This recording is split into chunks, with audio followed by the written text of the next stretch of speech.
Ok, então, uma proposição simples, mas importante.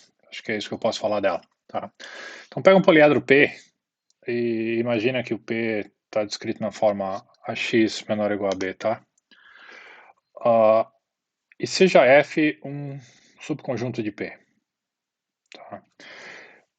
São equivalentes, ou seja, três condições que são todas equivalentes. F é uma face de P. Ou B, existe um vetor C na mesma dimensão do poliedro, né?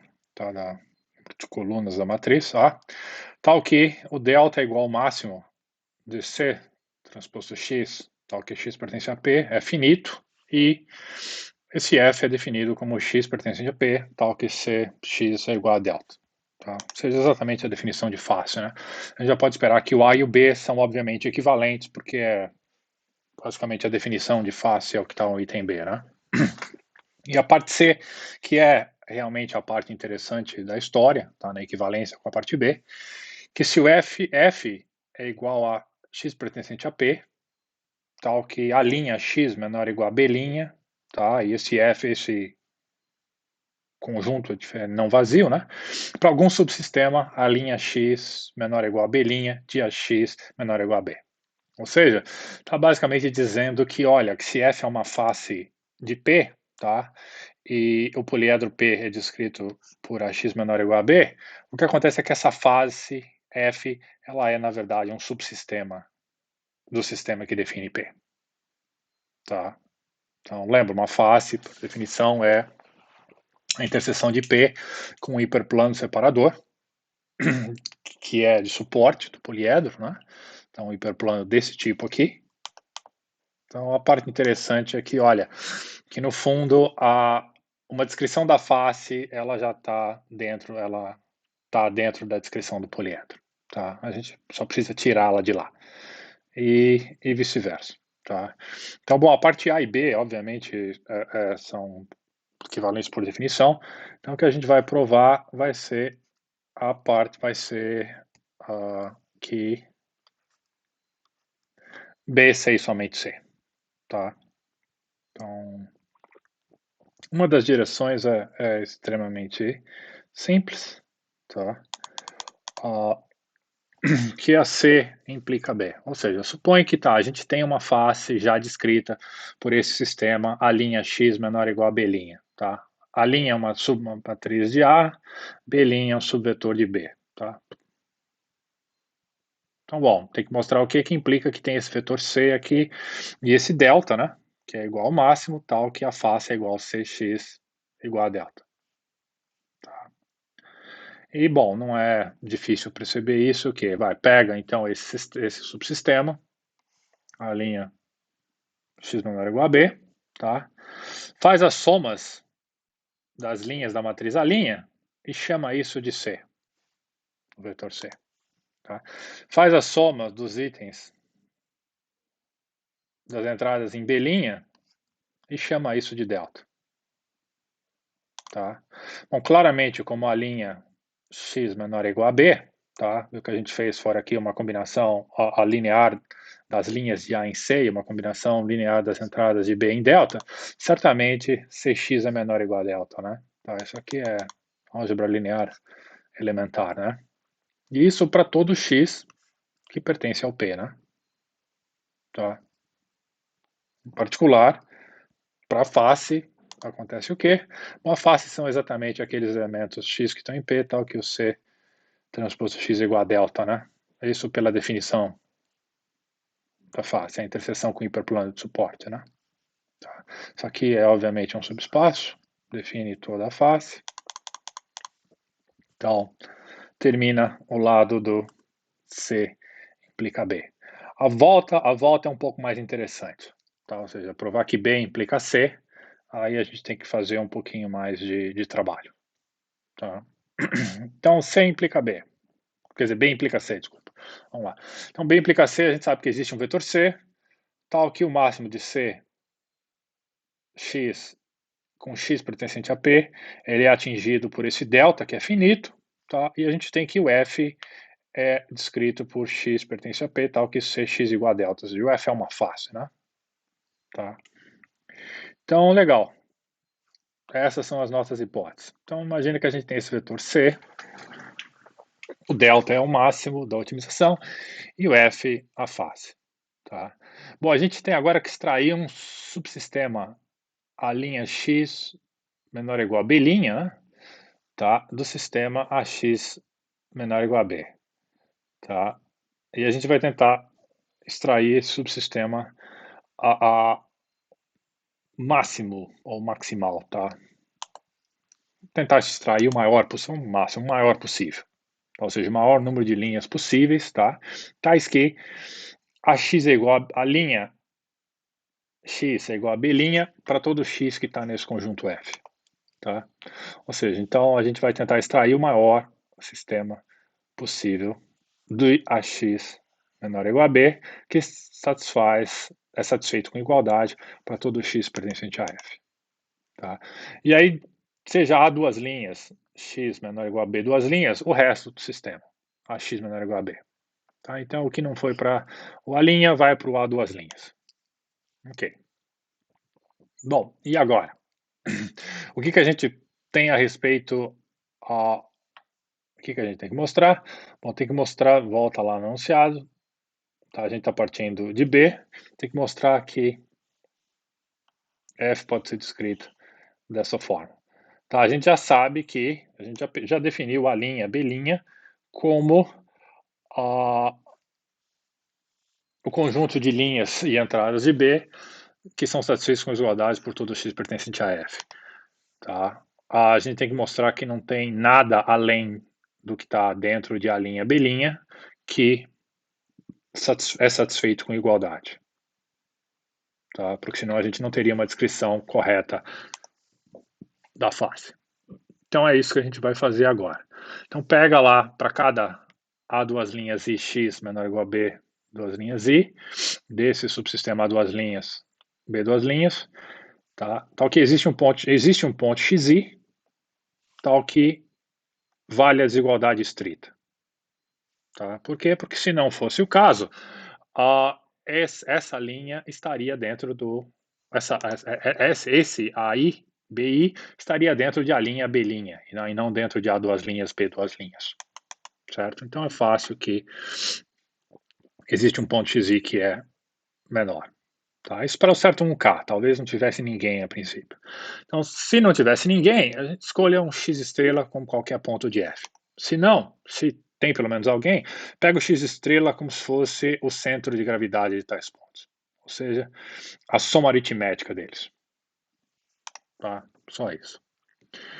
Claramente o que? Esse x' que a gente pegou em F, ele satisfaz todas as restrições que estão no sistema duas linhas com a desigualdade estrita. Tá? O que a gente tem que mostrar? A gente tem que mostrar que o A' y igual a B' não vale, tá? Que isso não é verdade para todo y que está no poliedro menos a face. Ok? Isso que a gente tem que mostrar.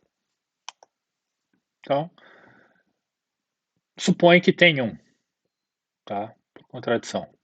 Supõe que a gente tem um y lá, tá? Que pertence ao poliedro menos o conjunto F, que a gente já sabe que é uma face pelo item A. Tá? O que a gente tem com relação a isso? A gente sabe que o C transposto Y é menor que o delta, tá? Pela definição que a gente tem aqui em cima. Então, o delta é o máximo, né? Tá? Ele está na face.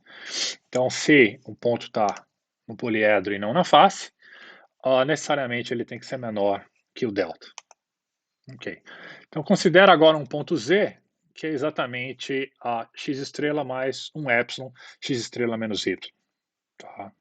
Onde esse epsilon positivo é um parâmetro bem pequeno. Tá? Vamos fazendo aqui uma combinação, né?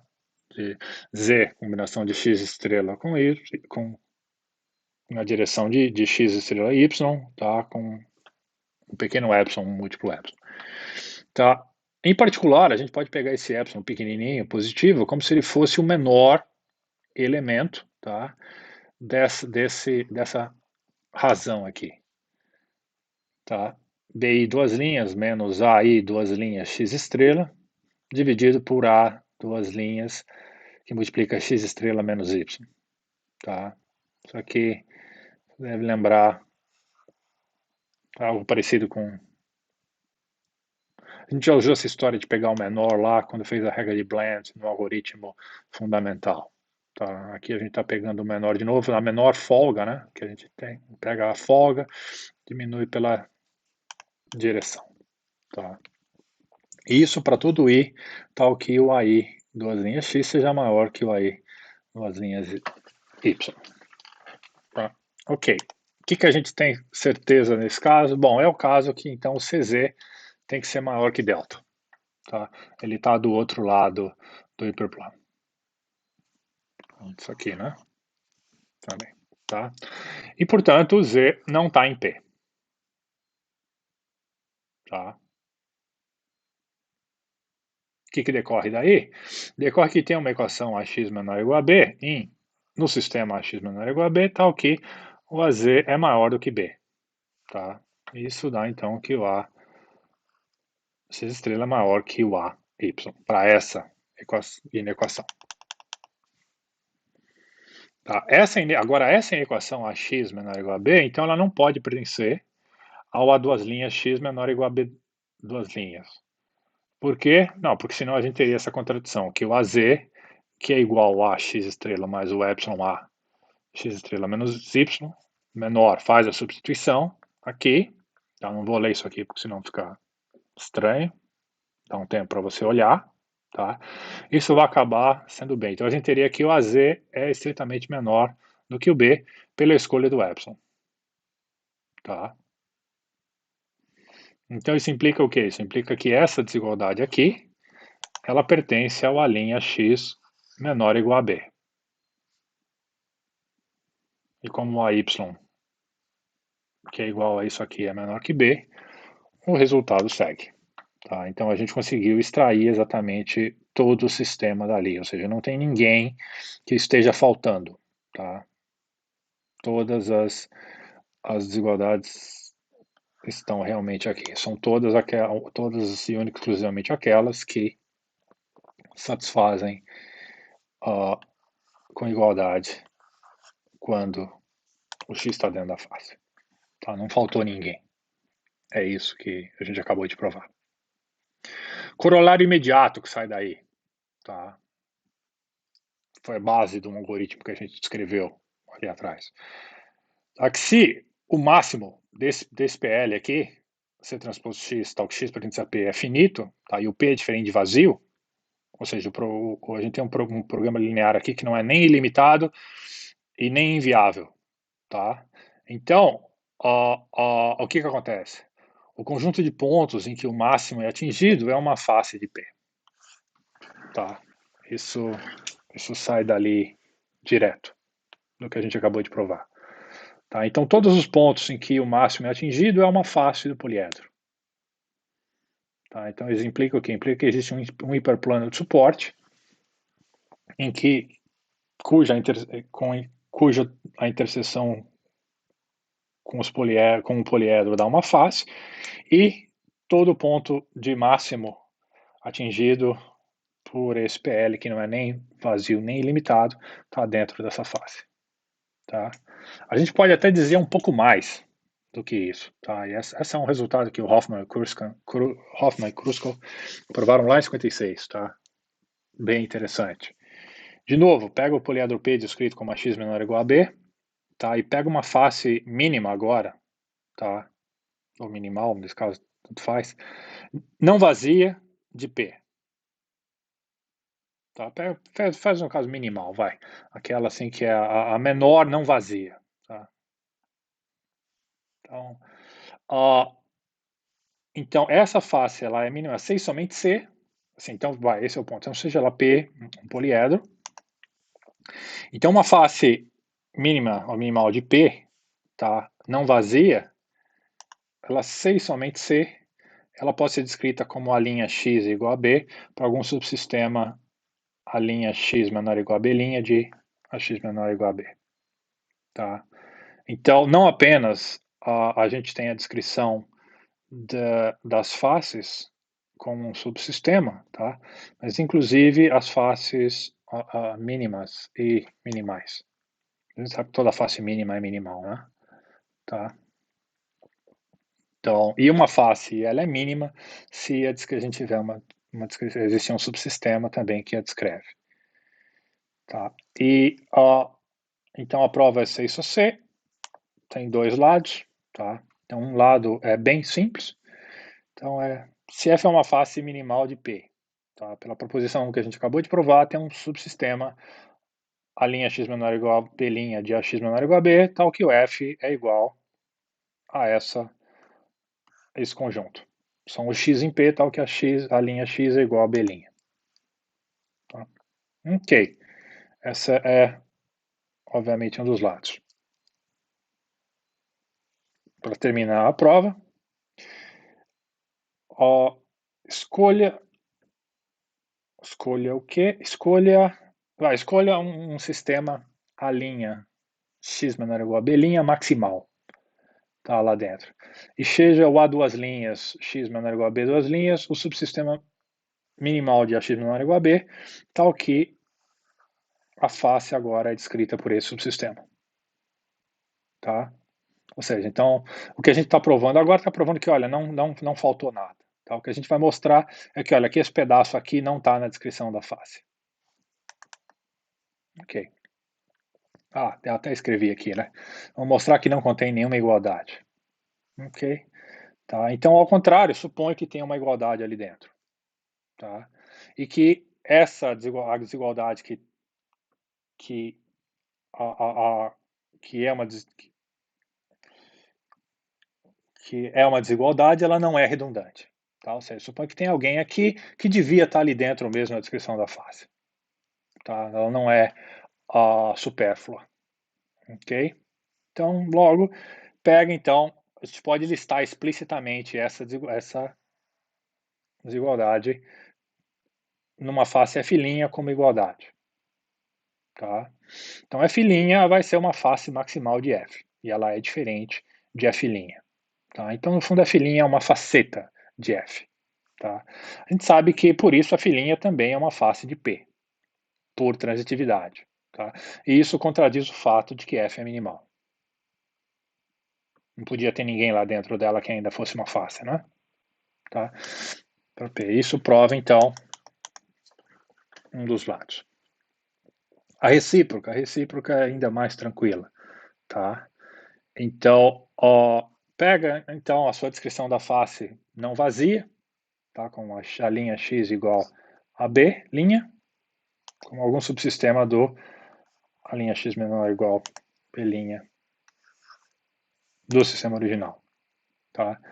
E é claro que o F não tem faces além de si mesmo, né? Tá? Porque ela já é uma face mínima. Tá?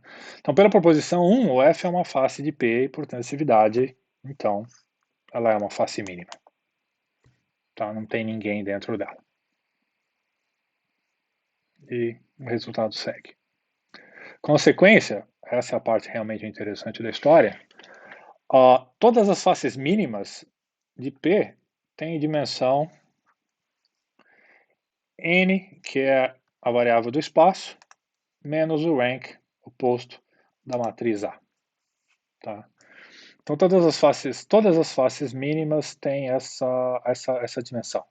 Em particular, se a gente tem um politopo, todas as faces mínimas são vértices.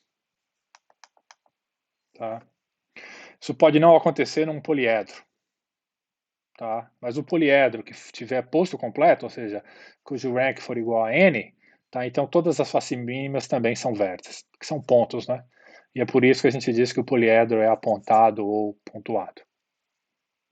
Tá? Vem de pointed. Detalhe interessante aqui na prova, quando tem essa estrela aqui, né? Quando a gente pegou uma face maximal distinta de F, tá? Lembra uma face também é um poliedro, a gente sabe disso, tá?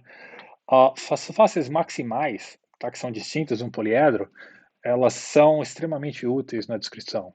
tá, de um poliedro. A gente não vai precisar muito desse conceito nesse curso, mas no curso de otimização combinatória, isso, e até mesmo em programação inteira, tá, mas principalmente otimização combinatória, tá, esse é um conceito que é extremamente importante, tá, que é o conceito de faceta. Tá, então o que é uma faceta? Uma faceta de um poliedro P é uma face maximal que é distinta de P. Tá? Ou seja, ela é maximal, ou seja, não tem nenhuma face na qual ela esteja contida, tá? E que seja uma face de P, e ela ainda não é o próprio P. Tá? E mais do que isso, a gente diz que uma desigualdade C transpôs X menor ou igual a delta, ela define uma faceta de P, tá? Se primeiro, para todo X no poliedro, a desigualdade é válida. E o conjunto onde a gente tem a igualdade é uma face daquele poliedro. Tá? No caso, é uma faceta, né? Ups, devia ter escrito isso aqui. Tá. Então, o que a gente está querendo... Bom, tem um teorema aqui, a gente não vai provar esse teorema, tá, nesse curso. Talvez a gente trabalhe um pedaço dele numa lista de exercício, não tenho certeza ainda, mas isso é útil, tá? Eu vou ler o teorema primeiro, contar o teorema antes de fazer uns comentários a respeito. Tá, então tem lá o poliedro não vazio, e a dimensão dele é n menos rank de A, né? Como a gente já sabe desde de trás.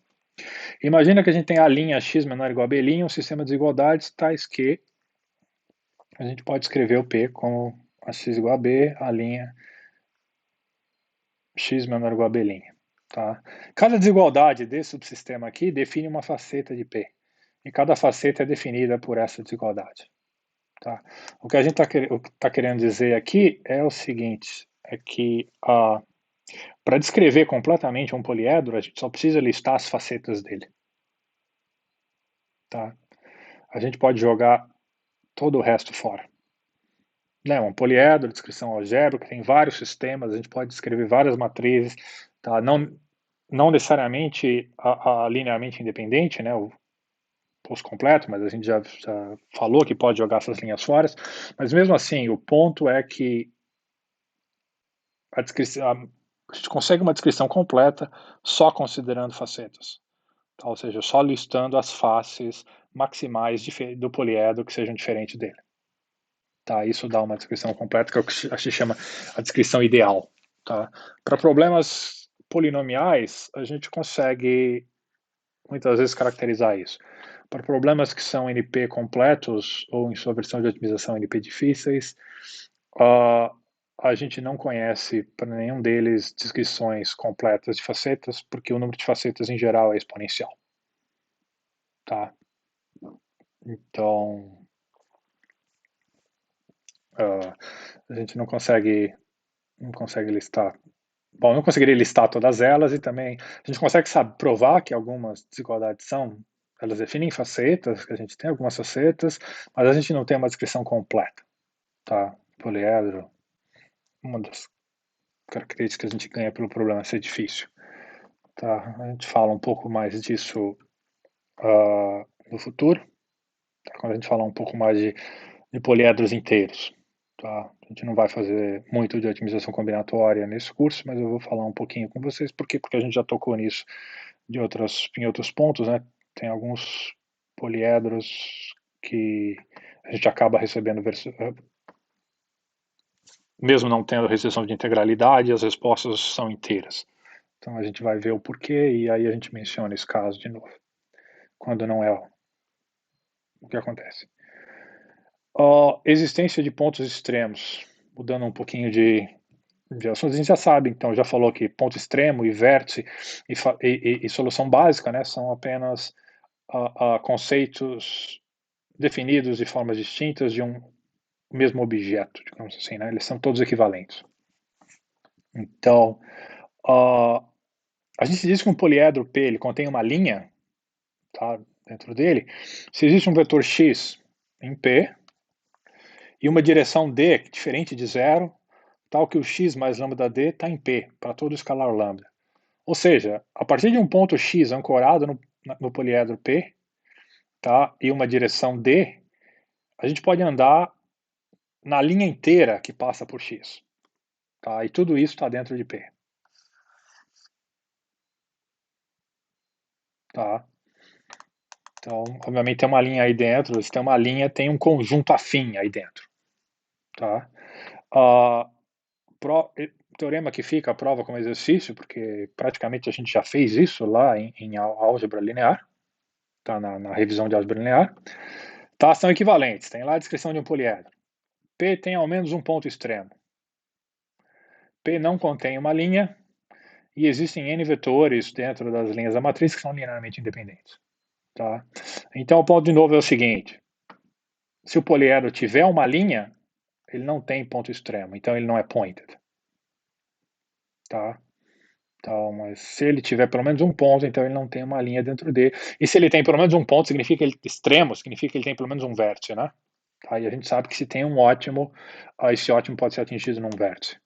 Tá? Então, a menos que o poliedro tenha uma linha dentro dele, ou seja, um conjunto afim, ele vai ser point, ou seja, ele vai ter um ponto extremo, então ele vai ter um vértice. Então, se o valor dele for finito,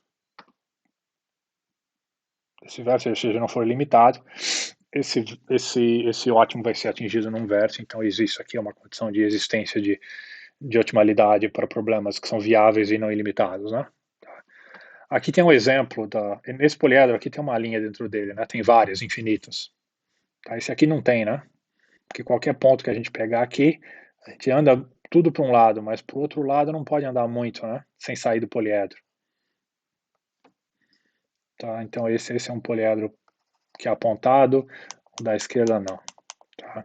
Então, bom, ilustrando isso que eu acabei de falar, se a gente tem um poliedro que não tem uma linha dentro dele, que é pointed, e a gente tem um valor de ótimo lá, suponho, por exemplo, que é o x, o que a gente faz? A gente pega uma direção D e anda até sair, até o limite do poliedro. Se andar um epsilon a mais, a gente sai dele. Tá? Isso vai dar uma face. Então anda nessa face até atingir um vértice. Como é que a gente sabe disso? Bom, o número de restrições ativas, tá, vai aumentando até que torne-se um N, a dimensão do espaço. Bacaninha isso, né? Tudo isso, esse detalhe, eu estou falando aqui para já dar intuição. A gente vai voltar a mencionar isso e botar os detalhes quando a gente falar do método simplex. Se o poliedro estiver na forma padrão, o que acontece? Já preparando ainda um pouco mais a chegada do simplex daqui a pouco tempo, tá? Quando a gente for lá descrever o simplex primal, na próxima regressão, a gente vai supor que o poliedro está na forma padrão, e a gente definiu a forma padrão lá já na segunda aula. Tá? Que são aqueles poliedros que são descritos por igualdade, né? A x igual a b, e o x é maior ou igual a zero. Tá? Então, fato que já sai aqui de cara. Tá? Se o poliedro, aqui a dimensão n, tá? Se o poliedro tiver poço completo, se for n-dimensional, tá? Como a gente já está aqui no ortante não negativo, tá? Isso já vai dar o que vai. Então, isso aqui é a interseção, né? Do ortante não negativo com um conjunto afim de soluções, né? Isso aqui a gente sabe que é um conjunto afim. Bom, o poliedro aqui vai ser pointed, tá? E a gente vai ter exatamente que um vértice dele vai ser o próprio vetor zero, né? Tá? Nesse caso. Se não for, ele vai ser só uma translação, tá? Ele vai estar deslocado, lembra? Tem aquele translado de zero até o conjunto afim, tá? Mas a gente sabe que ele vai estar lá. Então, considere então uma matriz A, M por N, tá? Supõe no momento que o N é maior ou igual a M. Ou seja, a gente tem mais variáveis do que restrições. Tá? E supõe que a matriz tem poço completo de linhas. Tá? O poço de A é M. Não pode ser poço completo, ela pode ser removida depois. Tá? A gente não está perdendo generalidade fazendo isso, tá? No momento. Então, descrevendo os poliedros na forma padrão. Ok. Então, pega lá B, um conjunto de índices N, tá? E denota por AB essa matriz que consiste das colunas A, cujos índices pertencem a B. E aí denota por AN o resto da matriz. Tá? Então, por exemplo, se a matriz A for essa, que está aqui, e a gente escolheu o conjunto como B2, 4, a gente pega o quê? A gente pega a coluna 2 e a coluna 4 da matriz, e a matriz AB passa a ser essa aqui. 5, 4, 1, 5. Quem é a matriz AN é o contrário, né? Tá? Não listei aqui. De forma similar, a gente pode usar a mesma notação para vetores. Tá? Se a gente tiver um vetor lá x 3, 5, 7, 9, 11, tá? Com o mesmo B2, 4, o x de índice B é o 5,9. Tá? Entrada 5 e entrada 9 do vetor. Tá? Para que a gente está usando isso? Bom, para representar nossas soluções básicas e soluções básicas viáveis, que a gente sabe que são equivalentes aos vértices e aos pontos extremos. Tá? Bom, o que é possível mostrar? É possível mostrar que, bom, uma solução básica viável para o PL, seja o PL de maximização de Cx, a x igual a b, x maior ou igual a zero, tá? Um poliedro na forma padrão, tá? Ela é o quê? Ela é uma solução viável para o problema, tá? E existe um conjunto B de índices com M índices lá dentro, tá? A partir dos índices das colunas de 1 até N, tal que a matriz AB ela é quadrada e não singular.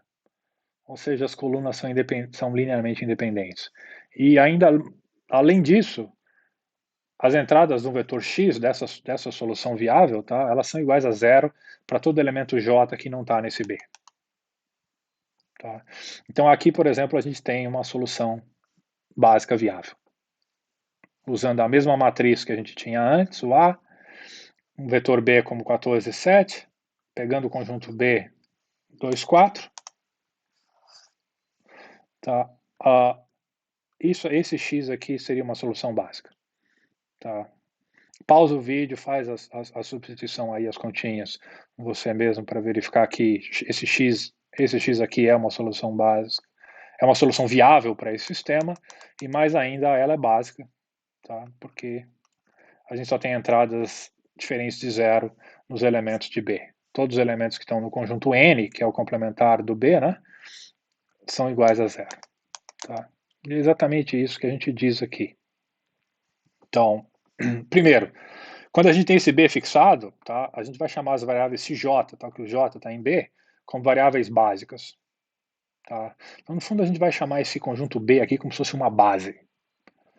Observe que não, ele não é uma base. Tá? As colunas da matriz A, cujos índices estão em B, formam uma base. Tá? Por quê? Porque elas são linearmente independentes. A matriz é quadrada e não singular. Tá? Então, ela gera o espaço todo. Mas a gente vai dizer que o índice das colunas é uma base. Tá? E com isso a gente vai chamar as soluções, os índices, as variáveis CJ, então, que o J estão dentro desse B, como básicas. As demais vão ser não básicas. Tá? E todas as variáveis não básicas, elas são iguais a zero numa solução básica viável. Tá? Então, bom, tá aí. Se você mas a base tem que estar fixada, né? B. Então, se você tem uma base fixada e eu te dou uma solução viável, você sabe dizer se ela é básica ou não. Tá? E isso vai ser muito importante no desenvolvimento do método simplex. Tá? Não é difícil mostrar também o quê?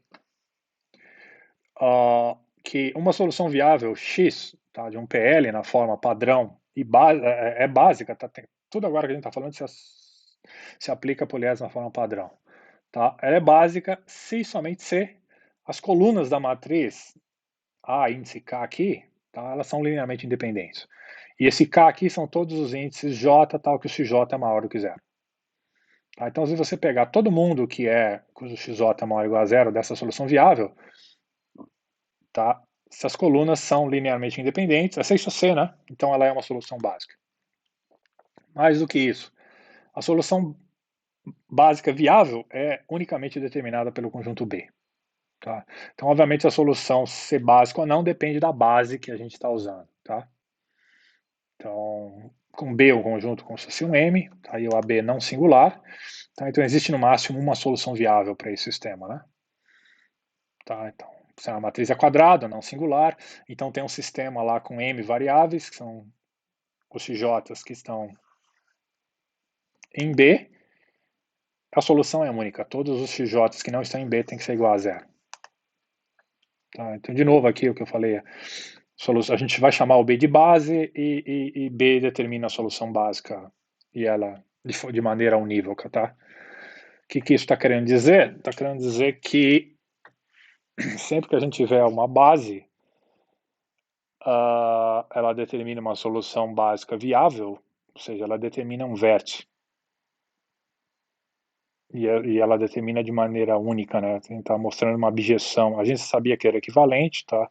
Só está reforçando aqui a abjeção e está mostrando que, olha, que a gente determina uma solução viável associada a essa base, ou seja, o valor da função exatamente naquele ponto.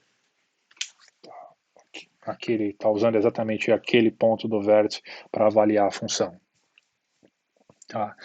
E, de certa forma, esse teorema que eu vou enunciar com vocês agora, a gente já apresentou os argumentos da prova dele. Tá? Nessa e nas aulas anteriores. Tá? Então, pro PL na forma padrão, tá?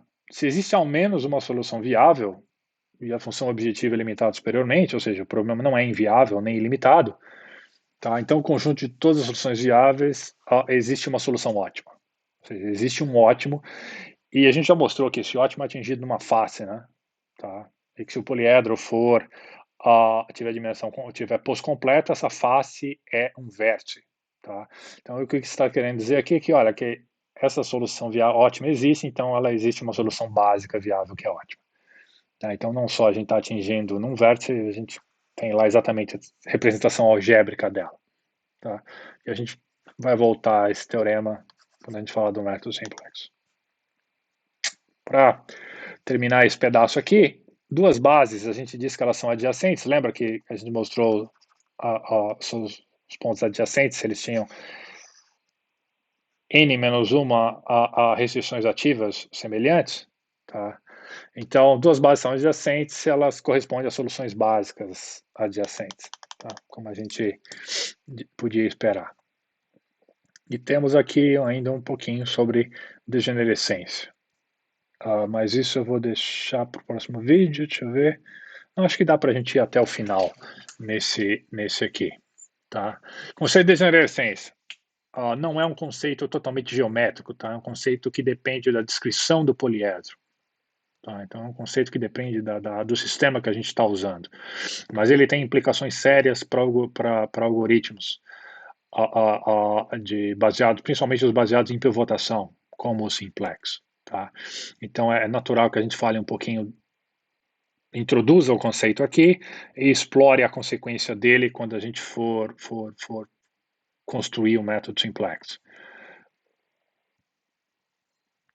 Então, rapidamente, pega uma solução básica X, tá? Ela é degenerada se a gente tem mais de n restrições ativas em X. Tá? Então, vai n sendo a dimensão do espaço, né? Tá? Lembra, a gente precisava ter n restrições ativas para ela ser uma solução básica. Tá? Se ela tiver mais do que n, ou seja, mais do que a dimensão do espaço, ela é degenerada.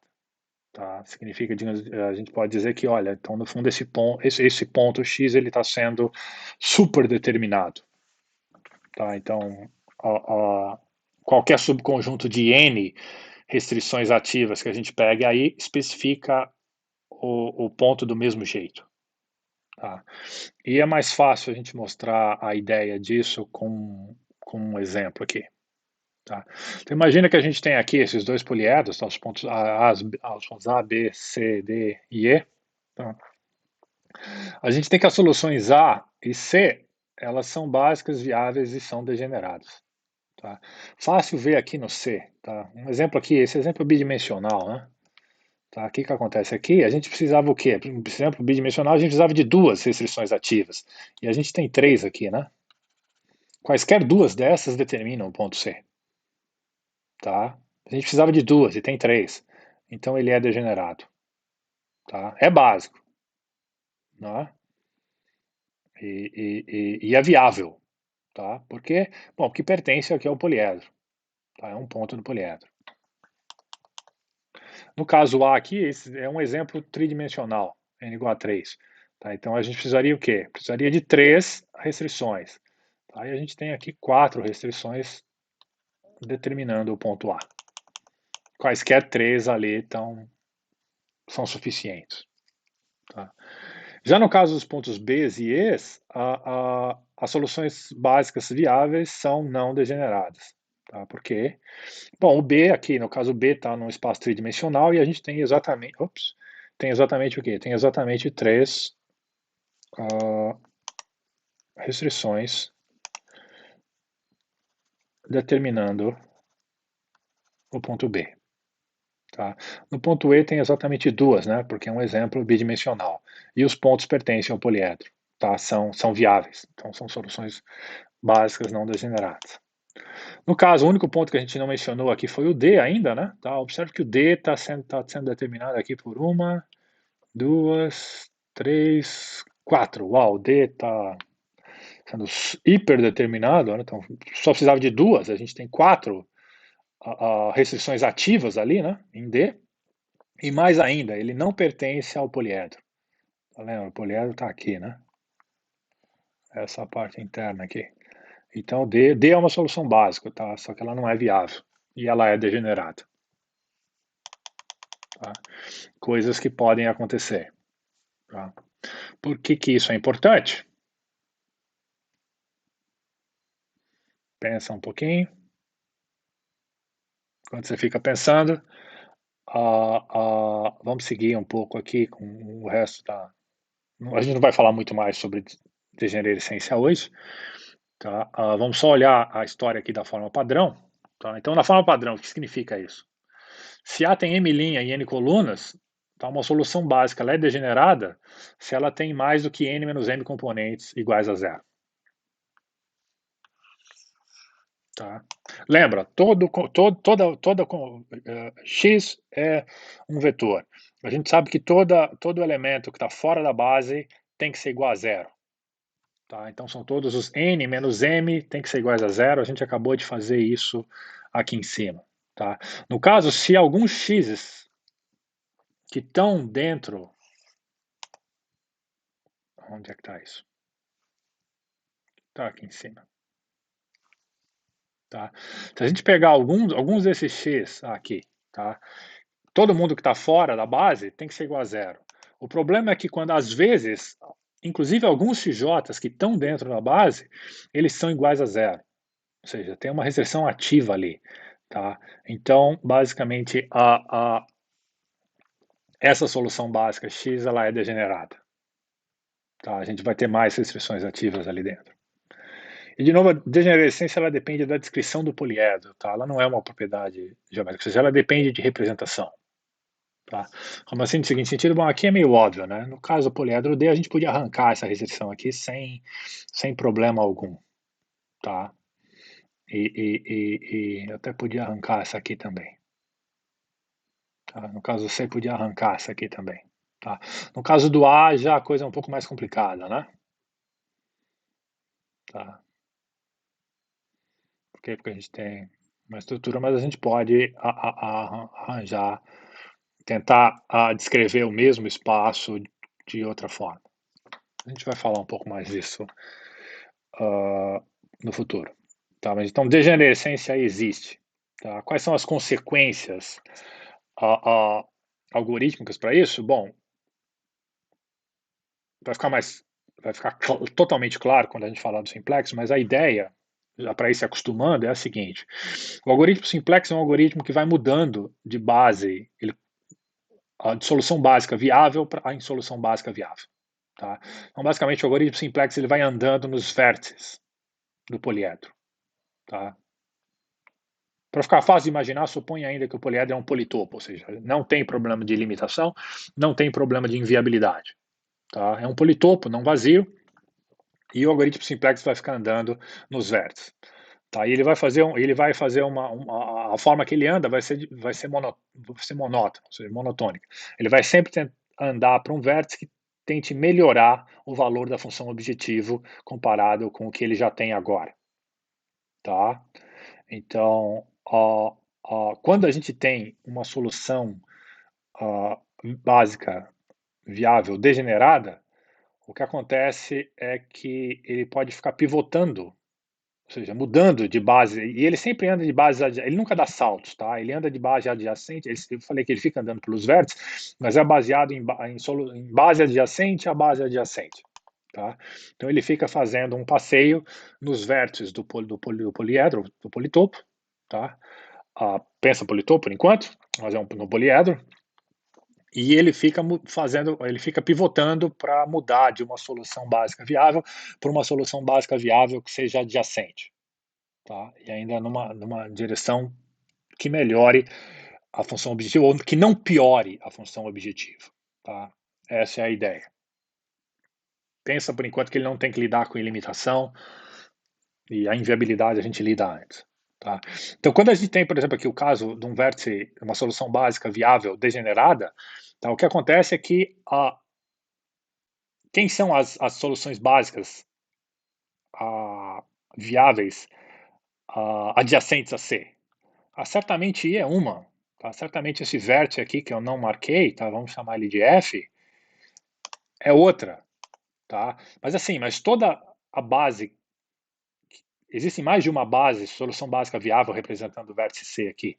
Por quê? Porque ela é degenerada, né? Então tem mais do que N uh, restrições ativas aqui. Tá? Então o algoritmo vai ficar pivotando ali, pivotando, pivotando, mudando entre todas as soluções básicas viáveis adjacentes, tá? E o valor da função objetiva não vai mudar, porque é o mesmo vértice. Ele só está sendo descrito por bases diferentes. Tá? Então, bom, quando o poliedro quando a restrição, a representação do poliedro é degenerada, tá? Aquele 1 para 1 que a gente falou aqui em cima, tá? Que existia uma objeção, né, um isomorfismo, ele deixa de valer, né? Tá? Então, sim, para todo vértice tem uma solução básica viável. Para toda solução básica viável é equivalente a um vértice, tá? Mas a gente perde o 1 para 1. Então, e aí isso implica que o algoritmo vai levar mais tempo para convergir para a solução ótima, e mais do que isso, se a solução ótima está ali num vértice, né? Se a gente sabe que ela se tem solução ótima, tem uma solução ótima num vértice, se esse vértice for degenerado, tá? A gente pode ter várias soluções ótimas correspondentes ao mesmo vértice, tá? Então a gente perde a gente perde unicidade nesse ponto. Tem um exercício na lista depois que trata a respeito disso.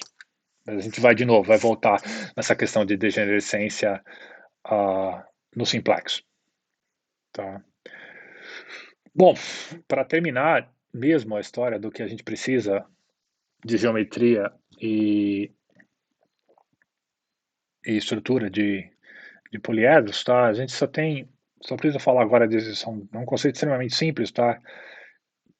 A gente já fez a teoria sobre cones, e aqui tem simplesmente a consequência de raios extremais. E isso a gente vai usar para caracterizar a ilimitação, tá? De um problema de otimização linear sobre um poliedro não limitado. Tá? Então, isso vai entrar dentro do método simplex também, e a gente já vai fazer um pedaço aqui para essa ideia ir amadurecendo. Então, lembra-se que um cone, né, um subconjunto de Rn, tal que se a gente pegar qualquer elemento x em C e qualquer lambda maior ou igual a zero, o lambda x tem que estar dentro de C. Tá? E lembra que o cone é um poliédrico, se ele pudesse ser descrito dessa forma, né, são os elementos x tais que a x menor ou igual a zero. Tá? São soluções de um sistema de equações homogêneo, tá? Para alguma matriz A. E esse menor ou igual aqui podia ser maior ou igual sem problemas. Né? A gente podia multiplicar as entradas da matriz por -1, uma delas, e cada uma delas e tudo bem. Tá? Então, e é conveniente a gente resumir algumas das consequências sobre os cones, tá, de algumas coisas que a gente já provou, tá, inclusive nessa aula de hoje. Então, basicamente, o resumo é isso aqui, tá? Se a gente pegar um cone C poliédrico, tá? Suponho que ele é não vazio, tá? Equivalente. O vetor zero é um ponto extremo do cone, tá? Que é equivalente ao implica que o cone não contém uma linha, tá? E existem N vetores entre as linhas de A que são linearmente independentes. Tá? Essa é só a versão cone de um resultado que a gente já tinha estabelecido para poliedro, né? Tá? Então, pega então agora um poliedro P, está descrito da forma x maior ou igual a b, e fixa um y pertencente a esse P. Tá? A gente pode associar a esse poliedro um cone de recessão, tá? O cone recessivo, tá? Em y, tá?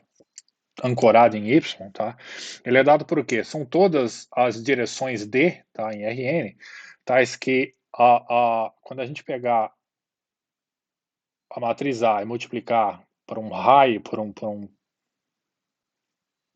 y, ou seja, mais lambda d, tá?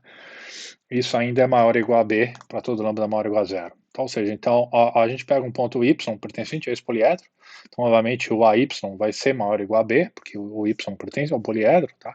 Só que a gente pegou ainda uma direção, são todas as direções d, tá? Isso que a gente pode andar arbitrariamente, tá?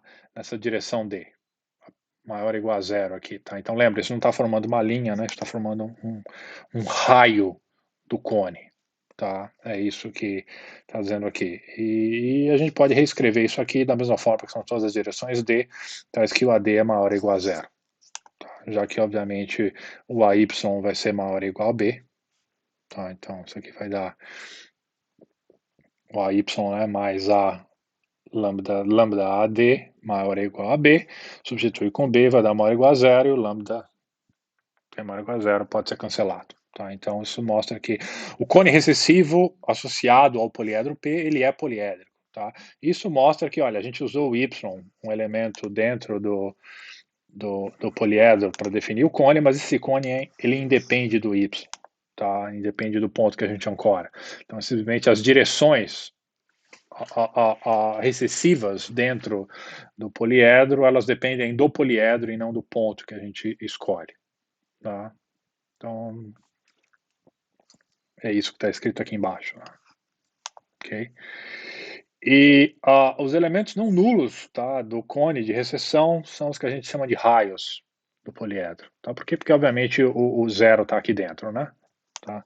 Então, todas as direções não nulas, tá, desse cone de recessão do poliedro, tá, a gente chama que eles dizem que são os raios do poliedro.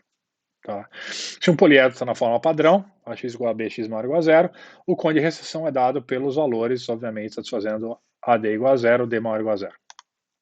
Tá fácil verificar isso. Tá? Pausa o vídeo e faz as contas você. Tá?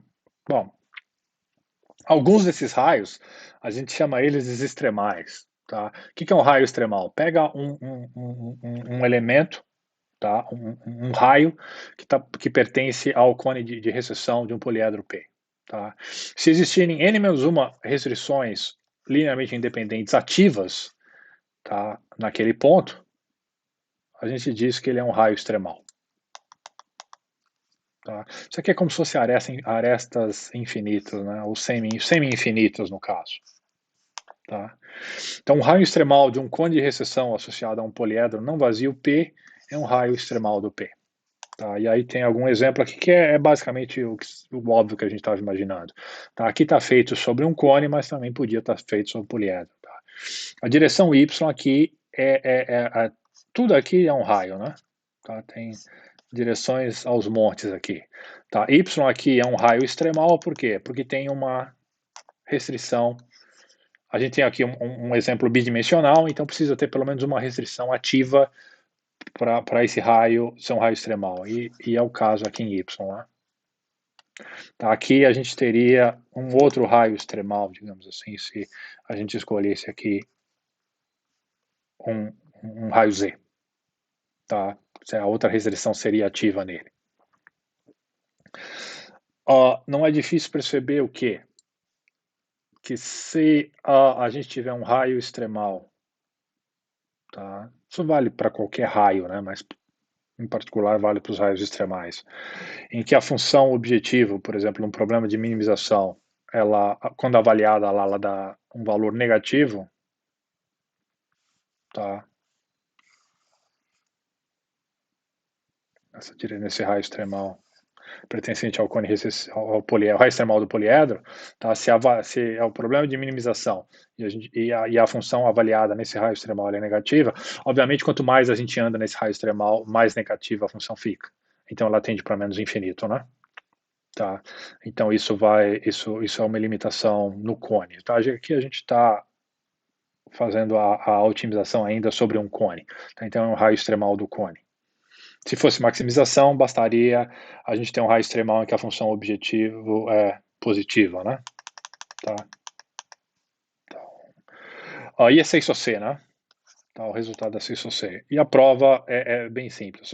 A suficiência é trivial, né? Tá? Porque se algum raio extremal tem curso negativo, quanto mais a gente anda naquele raio extremal, mais negativo o valor da função objetivo fica. Tá? Então, isso aqui é quase uma tautologia. Tá?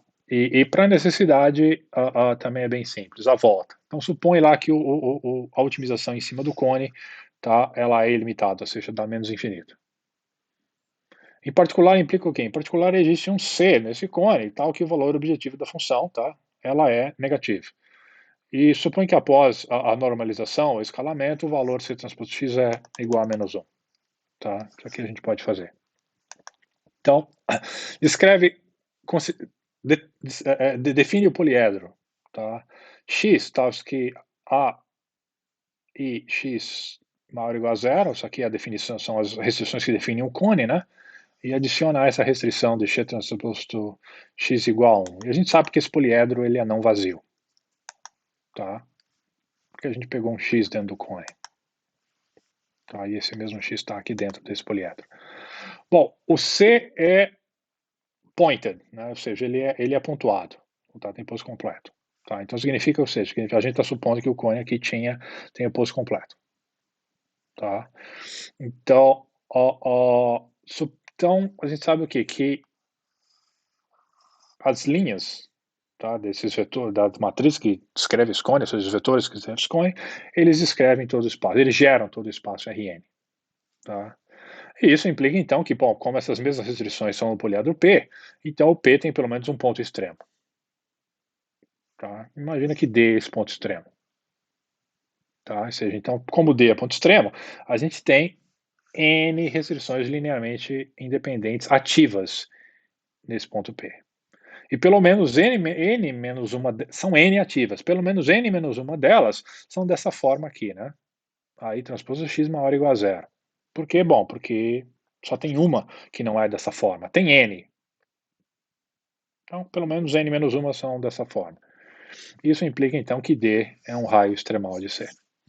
Tá? Por quê? Porque exatamente a gente está aqui num espaço de dimensão N, N menos uma restrições são ativas naquele raio, então aquele raio é extremal. Tá? Então, é isso, quase uma tautologia esse resultado. Usando dualidade ou homogeneização, tá? Tem duas formas de mostrar isso, a gente pode aplicar o mesmo para poliedros. Tá? Então indica, ela pega um poliedro P não vazio, tá? Dimensão de posto completo. Tá? E considera que delta é o valor desse poliedro para minimização de C transposto X. Tá? A gente tem que o delta ele é menos infinito, ou seja, que esse PL ele é ilimitado, tá? Sem somente ser, a gente tem algum raio extremal D em P que satisfaz que quando a função objetiva é avaliada nesse raio, ela dá negativo.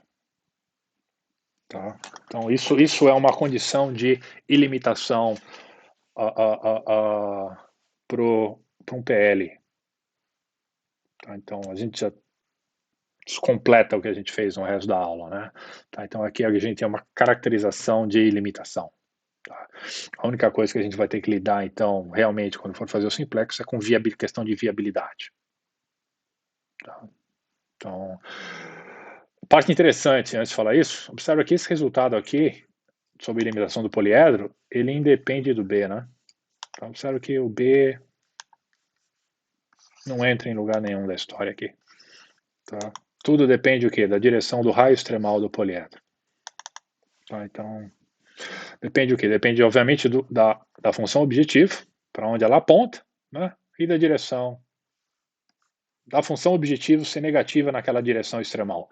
Independe do valor que a gente coloca no vetor B, de quem é o vetor B. Tá? E fica aí para você essa pergunta, que a gente vai responder quando for lidar com o simplex. E se esse poliedro tivesse na forma padrão, como é que você adapta isso? É trivial, né? Tá? Pensa um pouquinho e escreve o resultado. E aí, bom, a gente chegou no fim da aula de hoje. Tá? Então, hoje o que a gente viu? De trás para frente, a gente caracterizou condição de ilimitação de um PL, né? Tá? Introduzindo o conceito de um raio extremal de um poliedro. Tá? E o raio extremal é um raio do cone de recessão que tem n-1 restrições ativas, tá? N sendo o posto, no caso a dimensão do espaço, né? A gente está supondo que o posto é completo, sem perda de generalidade, tá? Porque a gente pode eliminar as linhas que são linearmente independentes da matriz e do vetor B sem problemas. Então, reduzir a dimensão do espaço para aquela do sistema. Então, a gente introduziu o conceito de raio para isso, né? Para caracterizar essa limitação. Antes disso, a gente tinha mencionado a questão da degenerescência, tá? E que está obviamente ligada às soluções básicas e soluções básicas viáveis, né? Tá? Que a gente sabe que todo vértice equivale a uma solução básica e a um ponto extremo, né? Sei só C. Mas olha, se o sistema for super determinado, a gente perde um para um. Tá? Então, mais de uma solução básica viável pode representar o mesmo vértice. Então, isso tem consequências algorítmicas no método simplex, por exemplo. Eu já descrevi ela aqui para vocês, mas a gente vai voltar a ver como eu mencionei.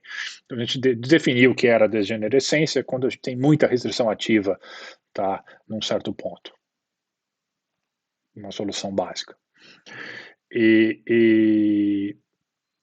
Bom, definimos também o que?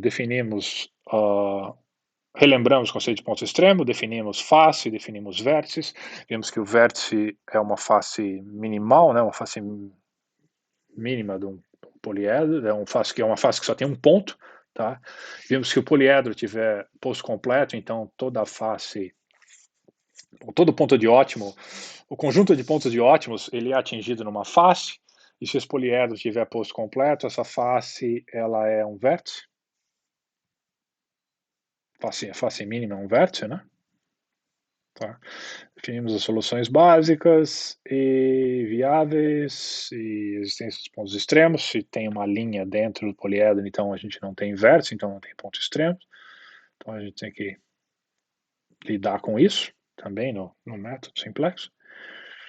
E que mais? Acho que foi basicamente isso que a gente fez, né? Tá? A gente provou uns resultados ao longo do caminho que são interessantes, a gente vai refiná-los no método simplex.